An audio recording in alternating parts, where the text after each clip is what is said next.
Hey Wenbu, thanks for submitting a video from China. We're going to go and check out your back one and see what we can do to go and improve this. So we're just going to go watch the full thing, play it back slow-mo, mute the stick music, and then we'll be back at it. So we have a little straight air and we have a back one here.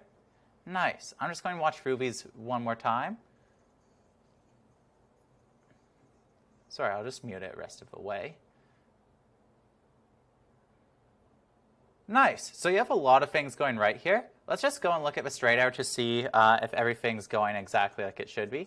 So nice little bend down, weight over the center of your feet.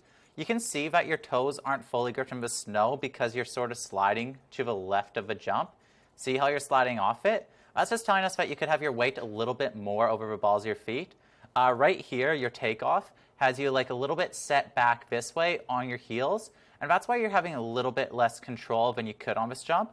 It's also because this indoor snow is like chalk. It's hard to ride. So I'm not going to dive any more into that because everything else there looks good. You just feel slightly more in control if you went and had a bit more weight over your toes. But other than that, that looks solid. And now let's tackle the main thing you're here for, and that's the back one. So first, let's break down the setup carve. Good timing on the setup carve. I would go and narrow it in a bit. You're taking a very wide approach. See how you're coming in and you're passing the side of a takeoff? I just narrow this because when you're going and doing that much of a setup carve, you get this. And see how you're sort of drifting into your edge line right here? So you're sort of like flat base and drifting. That's going to be hard to maintain your like set centered position, like dig in your edge. This could be a bit because the snow is questionable, but I just recommend limiting the size of that setup carve because that's just going to make it nice and straight and easier to control, because for a back one, you really don't need a big setup carve in order to get the pop. And then popping up, spotting, landing. So the thing I'm really liking here is you're holding the blind landing for a good amount of time. I can see you're holding it and then looking up. I can't see it the absolute most, so maybe you could hold it a little bit longer. The main thing you need to work on to improve this back one is you're getting too hunched over. So right here, you can see that your upper body is leaned over. So even though your feet are on the proper part of the jump, you're now leaned over into your fronts at the middle. So we just want to try stack this up. You can be leaned over a bit, but I try and make it so you're like a good foot less leaned, because that's going to go and put you more into the air, making it a lot easier to control this trick. Because I think that's where you're losing a lot of the possible balance you could be getting in the air.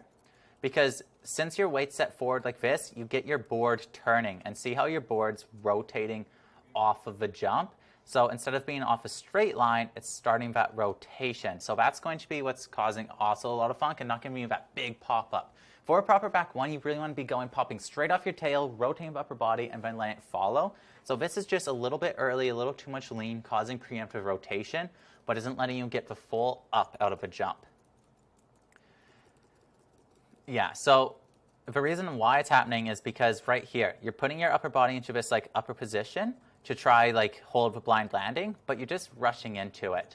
So it's really, that position's good and you're coming to a landing good, you're just going and rushing getting into that position.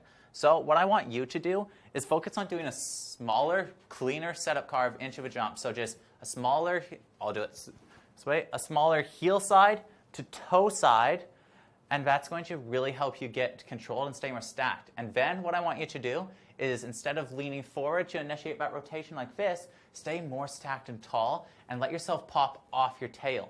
And as you pop off your tail, that's when you let your upper body rotate while keeping it stacked over. So you don't want to be going and closing and rotating like this, because that's going to push you forward into your front foot, making you preemptively turn. So think about how you do an ollie. Where an ollie, you're going straight up off that tail. Now we'll minimize that motion to our pop. That pop straight up off the tail. Now add that backside rotation. So it will be more like this. And that's going to give you more control and make it more fluid. Instead of currently right now, you're doing it sort of like this.